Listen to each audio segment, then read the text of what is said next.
1 Timóteo, capítulo 1. Paulo, apóstolo de Cristo Jesus, por ordem de Deus, nosso Salvador, e de Jesus Cristo, a nossa esperança, a Timóteo, meu verdadeiro filho na fé. Graça, misericórdia e paz da parte de Deus e de Cristo Jesus, o nosso Senhor. Partindo eu para a Macedônia, roguei-lhe que permanecesse em Éfeso para ordenar a certas pessoas que não mais ensinem doutrinas falsas e que deixem de dar atenção a muitas genealogias intermináveis que causam controvérsias, em vez de promoverem a obra de Deus, que é pela fé. O objetivo desta instrução é o amor que procede de um coração puro, de uma boa consciência e de uma fé sincera. Alguns se desviaram dessas coisas, voltando-se para discussões inúteis, querendo ser mestres da lei, mas não compreendem nem o que dizem, nem as coisas acerca das quais fazem afirmações tão categóricas. Sabemos que a lei é boa se alguém a usa de forma adequada. Também sabemos que ela não é feita para os justos, mas para os transgressores e insubordinados, para os ímpios e pecadores, para os profanos e irreverentes, para os que matam pai e mãe, para os homicidas, para os que praticam imoralidade sexual e os homossexuais, para os sequestradores, para os mentirosos e para os que juram falsamente, e para todo aquele que se opõe à sã doutrina. Esta sã doutrina se vê no glorioso evangelho que me foi confiado, o evangelho do Deus bendito. Dou graças a Cristo Jesus, nosso Senhor, que me deu forças e me considerou fiel, designando-me para o ministério, a mim que anteriormente fui blasfemo, perseguidor e insolente, mas alcancei misericórdia, porque o fiz na ignorância e na minha incredulidade. Contudo, a graça de nosso Senhor transbordou sobre mim com a fé e o amor que estão em Cristo Jesus. Esta afirmação é fiel e digna de toda aceitação. Cristo Jesus veio ao mundo para salvar os pecadores, dos quais eu sou o pior. Mas por isso mesmo alcancei misericórdia, para que em mim, o pior dos pecadores, Cristo Jesus demonstrasse toda a grandeza da sua paciência, usando-me como um exemplo para aqueles que nele haviam de crer para a vida eterna. Ao Rei eterno, o Deus único, imortal e invisível, sejam honra e glória para todo sempre. Amém. Timóteo, meu filho, dou-lhe esta instrução, segundo as profecias já proferidas a seu respeito, para que, seguindo-as, você combata o bom combate, mantendo a fé e a boa consciência que alguns rejeitaram e, por isso, naufragaram na fé. Entre eles estão Himeneu e Alexandre, os quais entreguei a Satanás para aprenderem a não blasfemar.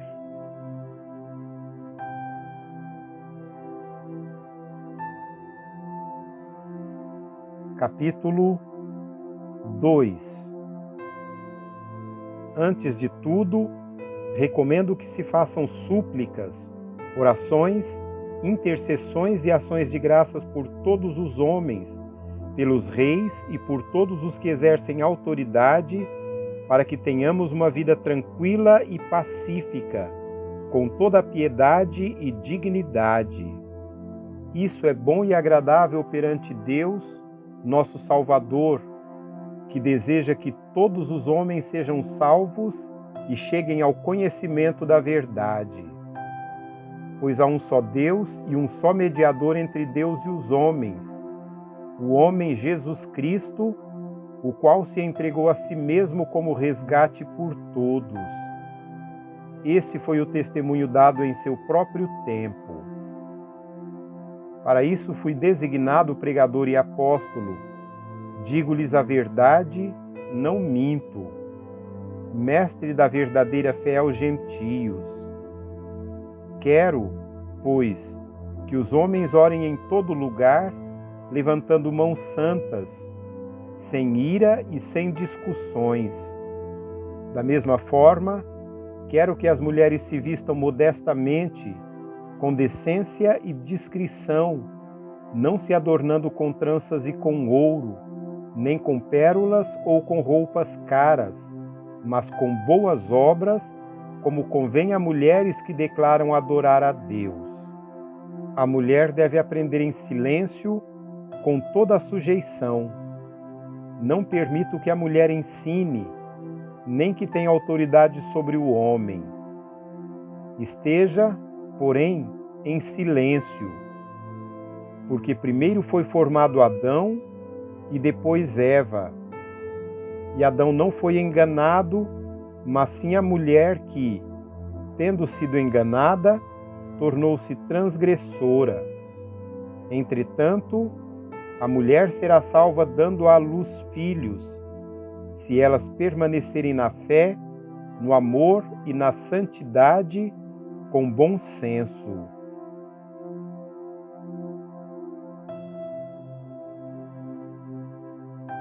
Capítulo 3. Esta afirmação é digna de confiança.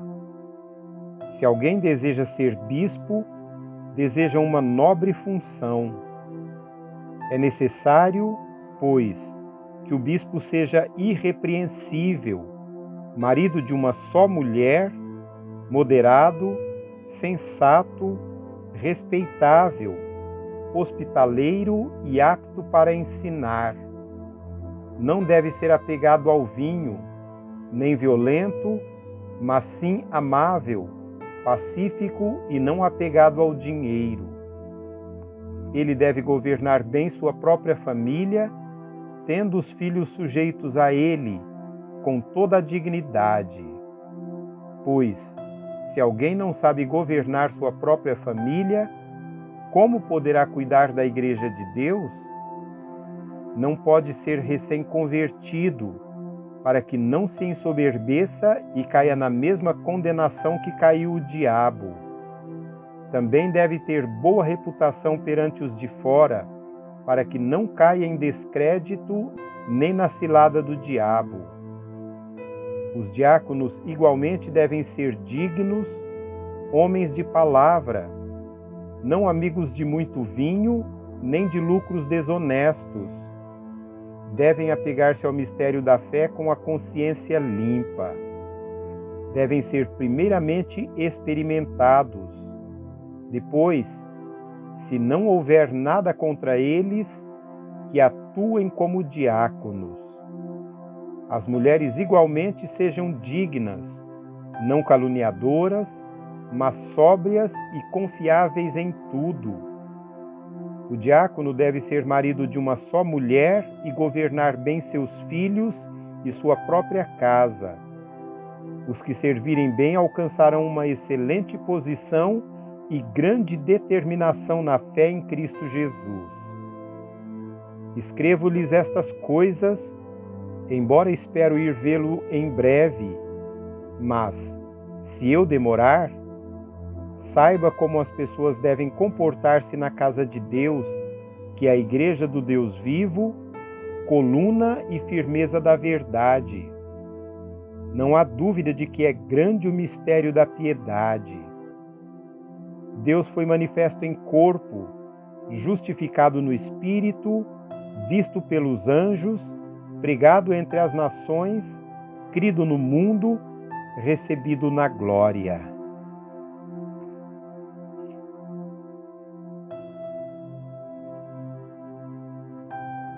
Capítulo 4. O Espírito diz claramente que nos últimos tempos alguns abandonarão a fé e seguirão espíritos enganadores e doutrinas de demônios. Tais ensinamentos vêm de homens hipócritas e mentirosos, que têm a consciência cauterizada e proíbem o casamento e o consumo de alimentos que Deus criou para serem recebidos com ação de graças pelos que creem e conhecem a verdade. Pois tudo que Deus criou é bom, e nada deve ser rejeitado se for recebido com ação de graças, pois é santificado pela palavra de Deus e pela oração. Se você transmitir essas instruções aos irmãos, será um bom ministro de Cristo Jesus, nutrido com as verdades da fé e da boa doutrina que tem seguido. Rejeite, porém, as fábulas profanas e tolas e exercite-se na piedade. O exercício físico é de pouco proveito. A piedade, porém, para tudo é proveitosa, porque tem promessa da vida presente e da futura.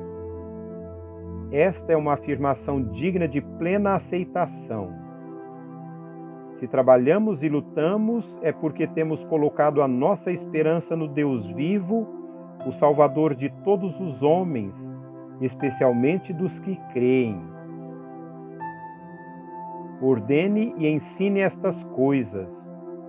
Ninguém o despreze pelo fato de você ser jovem, mas seja um exemplo para os fiéis na palavra, no procedimento, no amor, na fé e na pureza.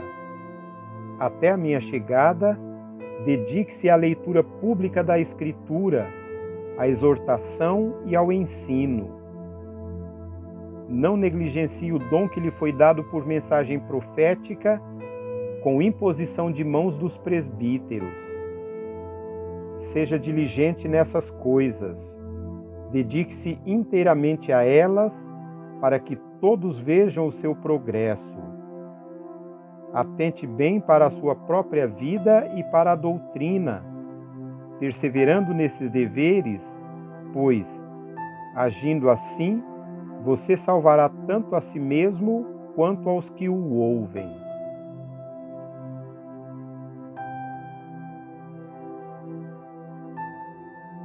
Capítulo 5. Não repreenda asperamente o homem idoso, mas exorte-o como se ele fosse seu pai. Trate os jovens como irmãos, as mulheres idosas como a mães, e as moças como a irmãs, com toda a pureza. Trate adequadamente as viúvas que são realmente necessitadas. Mas se uma viúva tem filhos ou netos, que estes aprendam primeiramente a colocar a sua religião em prática, cuidando de sua própria família e retribuindo o bem recebido de seus pais e avós, pois isso agrada a Deus. A viúva realmente necessitada e desamparada põe sua esperança em Deus e persiste dia e noite em oração e em súplica. Mas a que vive para os prazeres, ainda que esteja viúva, está morta. Dê-lhe estas ordens para que sejam irrepreensíveis. Se alguém não cuida de seus parentes, e especialmente dos de sua própria família, negou a fé e é pior que um descrente. Nenhuma mulher deve ser inscrita na lista de viúvas, a não ser que tenha mais de 60 anos de idade, tenha sido fiel a seu marido e seja bem conhecida por suas boas obras, tais como criar filhos, ser hospitaleira, lavar os pés dos santos, socorrer os atribulados e dedicar-se a todo tipo de boa obra. Não inclua nessa lista as viúvas mais jovens, pois, quando seus desejos sensuais superam a sua dedicação a Cristo, querem se casar. Assim elas trazem condenação sobre si, por haverem rompido seu primeiro compromisso. Além disso, aprendem a ficar ociosas, andando de casa em casa, e não se tornam apenas ociosas, mas também fofoqueiras e indiscretas, falando coisas que não devem. Portanto, aconselho que as viúvas mais jovens se casem, tenham filhos, administrem suas casas e não deem ao inimigo nenhum motivo para maledicência. Algumas, na verdade, já se desviaram para seguir a Satanás. Se alguma mulher crente tem viúvas em sua família, deve ajudá-las. Não seja a igreja sobrecarregada com elas, a fim de que as viúvas realmente necessitadas sejam auxiliadas. Os presbíteros que lideram bem a igreja são dignos de dupla honra, especialmente aqueles cujo trabalho é a pregação e o ensino, pois a Escritura diz: não amordace o boi enquanto ele está debulhando o cereal, e o trabalhador merece o seu salário.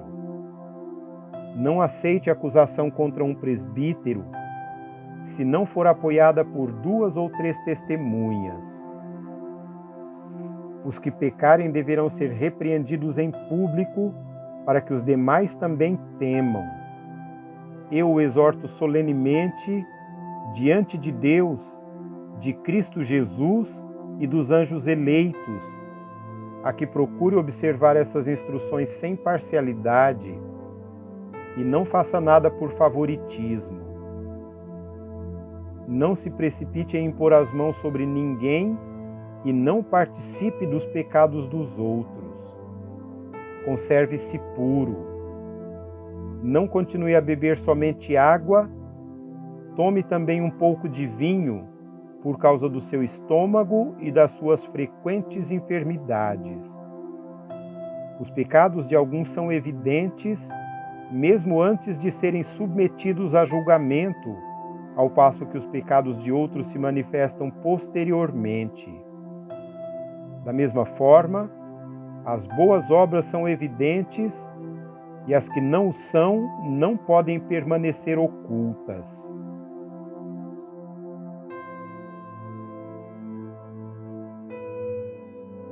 Capítulo 6. Todos os que estão sob o jugo de escravidão devem considerar seus senhores como dignos de todo respeito, para que o nome de Deus e o nosso ensino não sejam blasfemados. Os que têm senhores crentes não devem ter por eles menos respeito pelo fato de serem irmãos. Ao contrário, devem servi-los ainda melhor, porque os que se beneficiam do seu serviço são fiéis e amados. Ensine e recomende essas coisas. Se alguém ensina falsas doutrinas e não concorda com a sã doutrina de nosso Senhor Jesus Cristo e com o ensino que é segundo a piedade, é orgulhoso e nada entende. Esse tal mostra um interesse doentio por controvérsias e contendas acerca de palavras que resultam em inveja, brigas, difamações, suspeitas malignas e atritos constantes entre aqueles que têm a mente corrompida e que são privados da verdade, os quais pensam que a piedade é fonte de lucro. De fato, a piedade com contentamento é grande fonte de lucro, pois nada trouxemos para este mundo e dele nada podemos levar. Por isso, tendo o que comer e com que vestir-nos, estejamos com isso satisfeitos. Os que querem ficar ricos caem em tentação, em armadilhas e em muitos desejos descontrolados e nocivos, que levam os homens a mergulharem na ruína e na destruição, pois o amor ao dinheiro é a raiz de todos os males. Algumas pessoas, por cobiçarem o dinheiro, desviaram-se da fé e se atormentaram com muitos sofrimentos. Você, porém, homem de Deus, fuja de tudo isso e busque a justiça, a piedade, a fé, o amor, a perseverança e a mansidão. Combata o bom combate da fé, tome posse da vida eterna, para a qual você foi chamado e fez uma boa confissão na presença de muitas testemunhas. Diante de Deus, que a tudo dá vida, e de Cristo Jesus, que diante de Pôncio Pilatos fez boa confissão, eu lhe recomendo. Guarde este mandamento imaculado e irrepreensível até a manifestação de nosso Senhor Jesus Cristo, o qual Deus fará se cumprir no seu devido tempo. Ele é o bendito e único soberano, o Rei dos reis e Senhor dos senhores, o único que é imortal e habita em luz inacessível, a quem ninguém viu nem pode ver. A ele sejam honra e poder para todos sempre. Amém. Ordene aos que são ricos no presente mundo que não sejam arrogantes, nem ponham sua esperança na incerteza da riqueza, mas em Deus, que de tudo nos provê ricamente para nossa satisfação. Ordene-lhes que pratiquem o bem, sejam ricos em boas obras, generosos e prontos a repartir. Dessa forma, eles acumularão um tesouro para si mesmos, um firme fundamento para a era que há de vir, e assim alcançarão a verdadeira vida. Timóteo, guarde o que lhe foi confiado. Evite as conversas inúteis e profanas e as ideias contraditórias do que é falsamente chamado conhecimento. Professando-o, alguns desviaram-se da fé. A graça seja com todos vocês.